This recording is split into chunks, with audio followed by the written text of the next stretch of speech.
ஐயா வேண்டாம் ஐயா, விட்டுருங்க ஐயா. ஐயா இருக்கிறது அந்த ஒன்று தான் ஐயா, அதையும் எடுத்துக்கிட்டேன்னா குழந்தை விட்டுலாம் பட்டினியாக கூட செத்துருமையா. ஐயா வேண்டாம் ஐயா. துரை நீங்களே சொல்லுங்க துரை, எடுக்க வேணான்னு சொல்லுங்க துரை, உங்கள் காலில் வேறு துரை. ஐயோ சொல்லுங்க துரை. ஐயா அடிக்காதீங்க அடிக்காதீங்க, வலிக்குது. அடிக்காதீங்க வலிக்குது. வலிக்குது. Throw that old man outside. Bring that sack. வலிக்குது.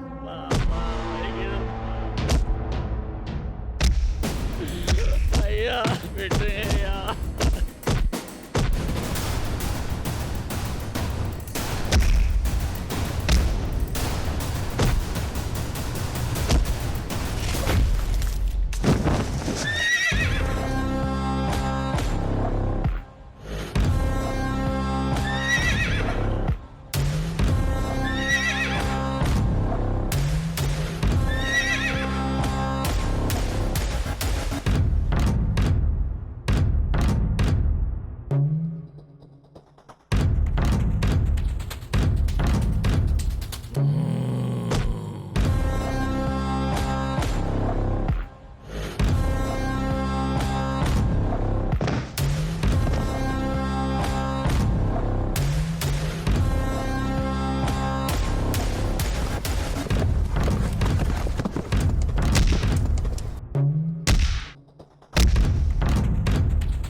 Last warning for you.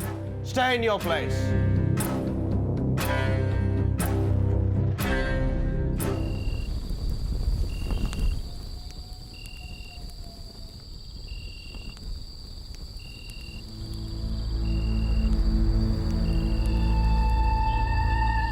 அவனுங்க தான் அந்த பெரியவரை போட்டு அடிக்கிறானுங்க.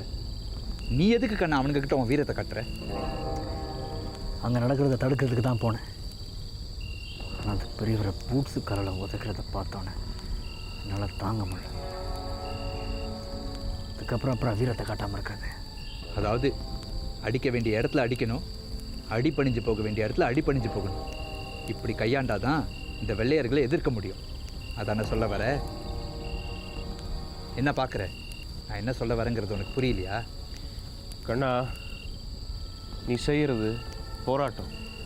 அதுக்கு வேகமும் வீரமும் இருந்தாலே போதும். ஆனால் நாங்கள் பேசுகிறது அரசியல். இதுக்கு விவேகமும் வேணும், நல்ல யுக்தியும் வேணும். இது ரெண்டும் இருந்துச்சுன்னா எப்படிப்பட்ட வீரனையும் ஜெயிச்சிடலாம். இப்போ என்ன தான் செய்ய சொல்கிறீங்க? அவனுங்க ஒன்றை நல்லா கவனிச்சிருப்பானுங்க. உழவு பார்க்குறதுக்குன்னே சில பேர் அவங்கக்கிட்ட இருக்காங்க. நீ யார், என்ன, எங்கே போகிற, யார் கூட இருக்க எல்லாம் சொல்லியிருப்பாங்க. முகத்தை வேற பார்த்துட்டாங்களா? சரி, நீ என்ன செய், சில நாளைக்கு பார்த்து சூதானமாக நடந்துக்க. இல்லை அன்பு, உள் மனசு ஊர்த்திக்கிட்டே இருக்கு. பெருசாக என்னமோ நடக்க போகுது. அது வேறு ஒன்றும் இல்லை கண்ணா. இன்றைக்கி அந்த பெரியவரை பார்த்த உடனே உனக்கு உள்ளூர் உங்கள் அப்பா நினைப்பு வந்திருக்கும். அதான் கோபம் தன்னால் வந்துருச்சு. சரி, இதை விடுங்க. இப்போ இந்த பிரச்சனைக்கு என்ன தான் தீர்வு? நம்ம ஊர் பெரியவங்க உதவி பண்ண மாட்டாங்களா? முயற்சி பண்ணி பார்க்கலாம். நம்ம நேரம் நல்லா இருந்தால் அவங்க விலை போகாமல் இருந்திருக்கணும். உன் வாயிலேருந்து நல்ல வார்த்தையாக வராதா? உண்மைன்னா கசக்க தான் செய்யும். ஆனால் அப்படி இருந்தால் தான் அதுக்கு என்ன தீர்வுன்னு நம்ம பார்க்க முடியும்.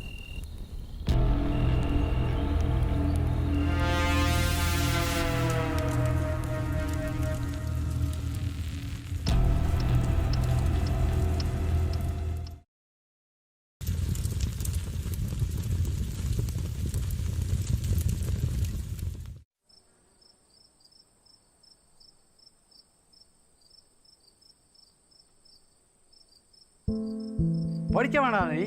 அன்னைக்கு தாடா சொன்னேன். நான் சொன்னதெல்லாம் செவிடங்காதில் ஒரு சங்கு மாதிரிடா ஆகி போச்சு. அந்த ஆளை காப்பாற்ற நீ போலேன்னா வேற ஒருத்தன் போயிருப்பான்டா. இடையில நீ ஏன்டா போன? இப்போ அவனுங்களுக்கு ஒன்று யாருன்னு தெரிஞ்சு போயிருக்கோம். இனிமே நம்ம நல்லா கிடைச்ச மாதிரி தான். சொந்தமாக உழைச்சி சம்பாதிக்கிறவனுக்கு வரணும்டா ரோசம். உனக்கேண்டா வருது? ஏண்டி அவன் தான் என்னை மதிக்காமல் சண்டைக்கு போயிட்டு வந்திருக்கானா? நீயும் என்ன வெறுப்பேற்றுற மாதிரியே அவனுக்கு உத்தரம் கொடுத்துட்டு உட்காந்துருக்க. சோறு வேற விட்டுற சோறு. இது நான் நிலத்துல இறங்கி வேலை செஞ்ச காசுல பொங்கின சோறு. என் பிள்ளைக்கு நான் சமைச்சு போடுறேன். நீங்க கொஞ்சம் சும்மா இருங்க. நல்லா இருக்குடி நியாயம். நான் இல்லாமல் பிள்ளை வந்துடா. பிள்ளை உனக்கு இப்போ எதுக்கு 2 பேரும் சண்டை போட்டுக்கிட்டு இருக்கீங்க? அப்பா, நம்மளை அடக்கி ஆள நினைக்கிறாங்க. நம்ம அடங்கி போகிற வரைக்கும் தான் ஆள முடியும். இன்றைக்கி அவன் பலசாலியாக இருக்கானா, ஒரு காலத்தில் பலவீனமான இடத்துல தான் இருந்திருப்பான். சரிடா, இதுக்கு என்னதான் தீர்வு சொல்கிற? அது நம்ம நிலம்ப்பா. நம்ம எதுக்கு விட்டு கொடுக்கணும்? போராடுவோம், எதிர்த்து குரல் கொடுப்போம்ப்பா. இந்த முதலாளிகள்லாம் அப்படி தான், ஒரே வர்க்கத்தை சேர்ந்தவனுங்க. அவனோட லாபத்தை தான் பார்ப்பானுங்க. நம்ம கஷ்டத்தை புரிஞ்சு எவனும் உதவி செய்ய போகிறதில்லப்பா. அப்புறம் நம்ம உயிரத்தை விடணும்.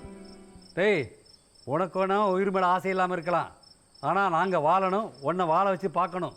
நீ பாட்டுக்கு நெஞ்சை நிமித்துக்கிட்டு போய் சண்டை போட்டு செத்து போயிட்டீன்னா அதுக்கப்புறம் நாங்கள் 2 பேரும் உயிரோடு வந்து என்னடா செய்ய போகிறோம்? டேய், இந்த நிலம் எங்களுக்குடா.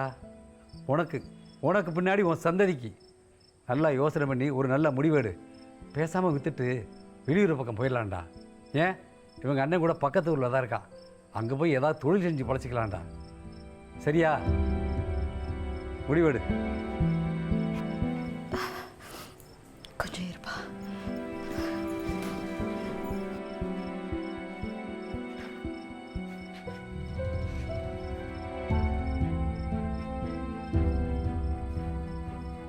என்னங்க நீங்க பொசுக்குன்னு நிலத்தை விற்கலான்னு சொல்லிட்டீங்க.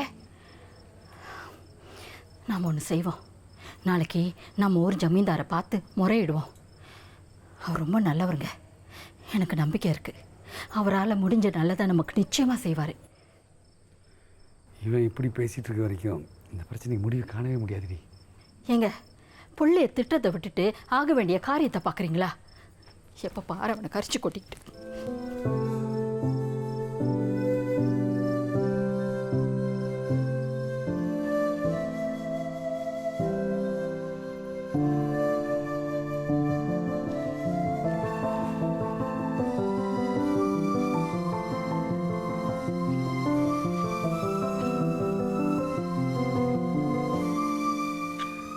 இந்த 10 நாளில் வராதவர் இன்றைக்கி வந்து பார்க்க போகிறாரு நம்மளையா? டேய், கொஞ்சம் பொறுமையாக இருக்கிறதுல என்னடா குறைஞ்சிட போகிறோம்? எவ்வளோ நேரமாக பொறுமையாக இருக்கிறது? வந்து பார்க்க வேண்டியதானே? நம்மளுக்கு காரியம் ஆகணும்னா நாம் தாண்டா காத்திருக்கணும். நல்லா இருக்குமா அவனுடைய நியாயம்? நம்ம நிலத்தை நமக்கு விட்டு கொடுக்கறதுக்கு அவருக்காக நம்ம காத்துட்டு இருக்கணுமா? டேய், உங்ககிட்ட பேசி மாளாது. அம்மா, இந்த ஜமீன்தாரெலாம் முதலாளி மாதிரி தான். நம்மளை வளர விட மாட்டானுங்க. இவனா பார்த்துட்டே இரு. இந்த ஜமீன்தார் நமக்கு உதவி பண்ணுற மாதிரி தெரியல. இல்லைடா, நம்ம ஜமீன்தார் அப்படிப்பட்டவர் இல்லை. அவர் நம்ம ஊருக்கு எவ்வளோ நல்லது பண்ணியிருக்காரு தெரியுமா? என்னம்மா நல்லது பண்ணியிருக்காரு?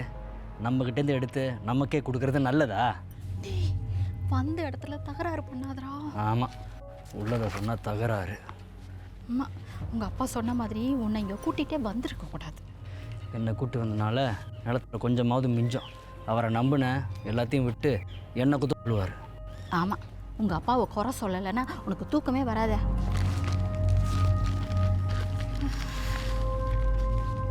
சொல்லுங்க அவர்கிட்ட வந்திருக்கோன்னு.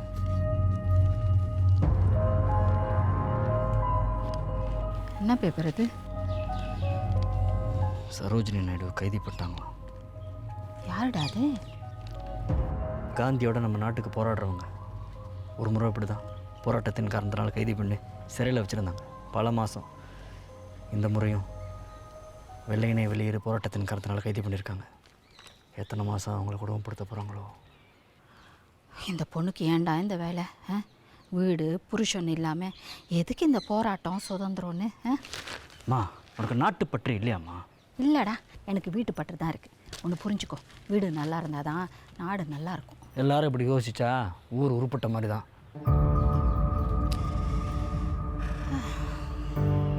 எனக்கு காந்தியை பிடிக்கும், ஆனால் அவரோட கொள்கை தான். அந்த சரோஜினி நாயுடு இருக்காங்களே, ஒரு பொண்ணாக இருந்தாலும் உன்ன மாதிரி ஊர் சொல்கிறத நம்பாத, மனசில் நேர்மையாக இருந்து இந்த நாட்டுக்காக உழைக்கணும்னு நினைக்கிறாங்களே, அதாம்மா எனக்கு பிடிச்சிருக்கு. டேய், பிடிச்சிருக்குன்னு இந்த மாதிரி போராட்டம் பண்ணுற பொண்ணை ஒரு நாள் வீட்டுக்கு கூட்டிகிட்டு வந்துடாத. நான் என்ன பேசுகிறேன், என்ன பேசிகிட்டு இருக்கேன்? இரு, நான் நல்லா பிரச்சனை முடியட்டும், உனக்கு ஒரு கால் கட்டை போட்டு வைக்கிறேன். இந்த நாட்டே நமக்கு கொடுக்காதவனுங்க நிலத்தையாக கொடுக்க போகிறானுங்க. சொல்கிறது கேள், வீட்டுக்கு போகலாம். சும்மா ஏண்டி, நீங்கள் ஒரு இடத்துல நிற்க மாட்டீங்களா? நீங்கள் எங்கே பேசுகிறது அங்கே வரைக்கும் கேட்குது. இல்லைங்க, இந்த போராட்டம்லாம் வேணான்னு உங்கள் பிள்ளைகிட்ட சொல்லிக்கிட்டு இருக்கேன். சுதந்திரத்தை போராட்டத்தை தவிர வேறு என்ன தெரியுமா துறைக்கு? சுந்தரம் ஐயா உங்களை உள்ள கூப்பிட்றாரு. வாங்க.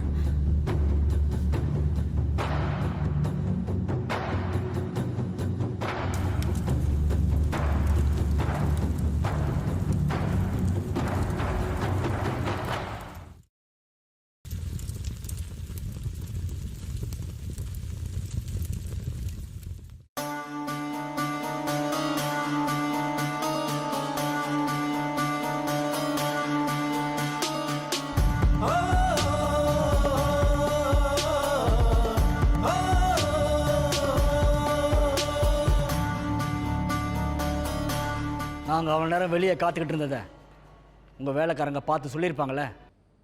முன்னாடியே வந்திருந்தா நாங்கள் வெயிலில் காஞ்சிருக்க தேவையில்லைல்ல. சுந்தரம் யார் ஓப்பைனா? ஆமாங்க. அந்த வெளியூரில் படிச்சுட்டு வேலை இல்லாமல் சுற்றிட்டு இருக்கான் நீ, அவனா? சீக்கிரமாக வேலைக்கு போயிடுவாங்க. போகிற இடத்துலையும் இப்படி துடுக்கா பேசிகிட்டு இருந்தான்னா உருப்பிட்ட மாதிரி தான். எங்களுக்கு பார்த்துக்க தெரியும்,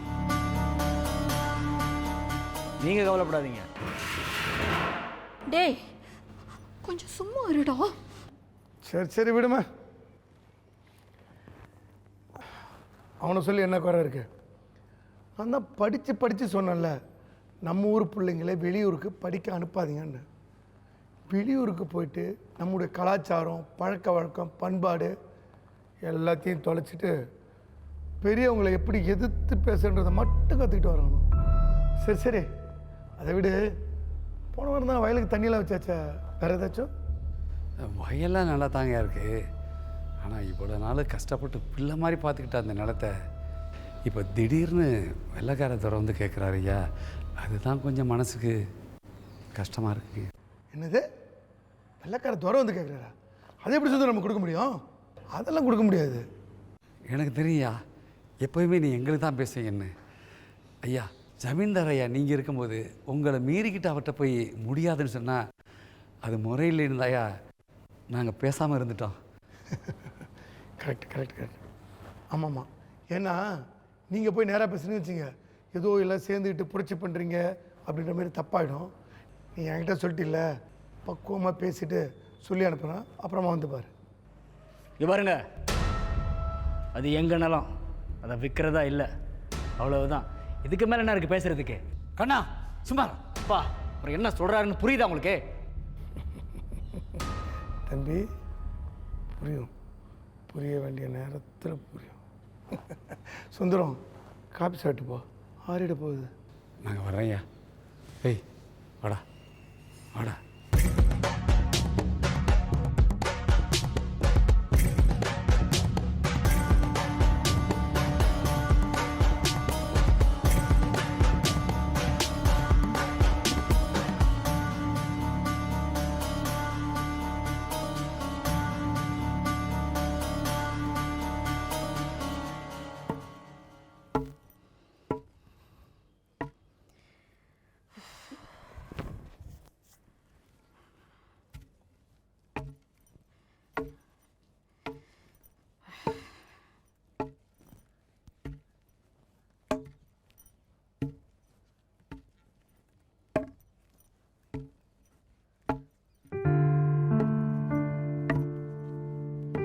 என்னடா வந்ததுலேருந்து சத்தத்தையே காணோம்?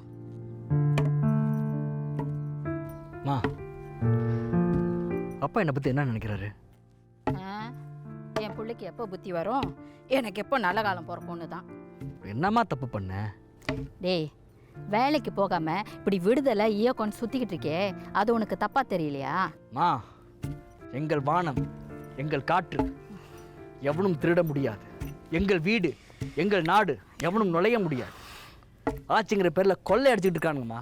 அதை பார்த்துக்கிட்டு சும்மா இருக்க சொல்றியா? ஏண்டா, உன் நிலத்தையா கொள்ளை அடிச்சாங்க? இதுக்கு நடுவுலையும் நம்ம வீட்டில் அடுப்பு எரியுதுல்ல, அப்புறம் என்னடா? சரி, நீ சொல்கிற மாதிரியே வச்சுக்குவோம். ஏன் அக்கம் பக்கத்துலாம் ஜனங்க இல்லை, அவங்கெல்லாம் சகிச்சுக்கிட்டு போகலையா? சகிச்சுக்கிட்டு வாழ்கிற வாழ்க்கை ஒரு வாழ்க்கையாம்மா? நீ வேணா பாரு, உன் புள்ள பேரங்காலத்தில் சகிச்சுக்கிட்டு வாடுறதான் வாழ்க்கைன்னு ஆகிடும். விட மாட்டேன், விடவே மாட்டேன். டேய், ஏதாவது ஒரு நல்ல வேலைக்கு போகிற வழியை பாருடா. ஆரம்பிச்சிட்டியா? நம்ம நல்ல பிரச்சனை முடியட்டும், நல்ல வேலையை தேடுறேன். ஆனால் போராட்டத்தை கைவிட மாட்டேன். ஐயா சாமி, நீ எதையும் கைவிட வேண்டாம். ஒரு வேலையை தேடிக்கிட்டு சீதாவை கல்யாணம் பண்ணிக்கிட்டு எதை வேணா பண்ணிக்க. யார் உன்னை என்ன சொல்ல போகிறாங்க? புரியுதுமா. கல்யாணம் பண்ணிட்டா புள்ள குட்டின்னு வந்துடும். அப்புறம் இவனால் வேறு எதுவும் செய்ய முடியாது. அதானே உன் திட்டம். நீ எப்படி வேணா எடுத்துக்க, நான் என் கடமையை செய்யணும், அவ்வளோதான். மா, இந்த ராமசாமி இருக்கான்ல, அவனை நம்பலாமா? டேய், என்னடா நம்ம ஊர் ஜமீன்தார மரியாதை இல்லாமல் பேசுகிற? அவர் நீ நினைக்கிற மாதிரி இல்லைடா, நல்லவர் தான், பெரிய மனுஷன் இல்லையா? 4 பேர்கிட்ட 4 விதமாக தான் பேசுவாங்க. பின்ன உன்ன மாதிரி எல்லாருக்கிட்டையும் எகிரிக்கிட்டு இருந்தால் ஊருக்கு நல்லது செய்ய முடியுமா? ஆமாம். மா, அவர் பிடி கொடுக்காமல் பேசுகிறத பார்த்தா நம்ம நல்லா கைவிட்டு போடணும்னு தோணுது. நீ ஏன்டா இப்படி குதர்க்கமாகவே யோசிக்கிற? படித்து படித்து உன் மூளை மங்கி போச்சு. எல்லாரும் இப்படி சந்தேக கண்ணோடு பார்க்கறதா ஒரு படித்தவனுக்கு அழகா? வீட்டுக்கு வந்த விருந்தாளிக்கு செம்பில் காப்பி தண்ணி, அவங்களுக்கு வெளியில் காப்பி தண்ணி, இதான் பெரிய மனுஷனுக்கு அழகா? மனுஷனை பார்க்க சொல்லுங்கள், அதுக்கப்புறம் அவன் பேசாத நம்புகிறேன். அம்மா, நம்ம நிலம் கைவிட்டு போயிட்டா என்னம்மா பண்ண போகிறோம்? அதை பற்றி யோசிச்சு பார்த்தியா? நீ ஏன்டா இப்படி கண்டதையும் யோசிக்கிற? அதெல்லாம் நடக்கும்போது பார்த்துக்கலாம், விடு. என்னமோ சொல்கிற, எனக்கு சரியாக படலை. ஆமாம். டேய், மழை வர மாதிரி இருக்கு. இந்தா காய போட்டதெல்லாம் எடுத்து உள்ள வை. ஒரு வேலை இருக்கு, நான் வந்துடுறேன், நீ எடுத்து வை. டேய், முதல்ல வீட்டை கவனி, அப்புறம் நாட்டை கவனிக்கலாம். சொல்ல சொல்ல கேட்காம போது பாரு. வெள்ளக்காரனை எதிர்க்கக்கூடிய தைரியமும் அதிகாரமும் நம்மளுக்கு கிடையாது. ஒரு மன்னிப்பு கேட்கணும். நீங்க கொடுக்குற பணத்துக்கும் நீங்க சொல்ற வேலைக்கும் உள்ள வித்தியாசத்தை நான் சொல்லட்டா? அங்கே என்னமோ நடந்திருக்கு. இது மேலே திருட்டு படத்தை கட்டியிருக்காங்க.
சரி, போராடு தோழா போராடு, ஒரு கொள்ளி வெடிக்கும் போராடு.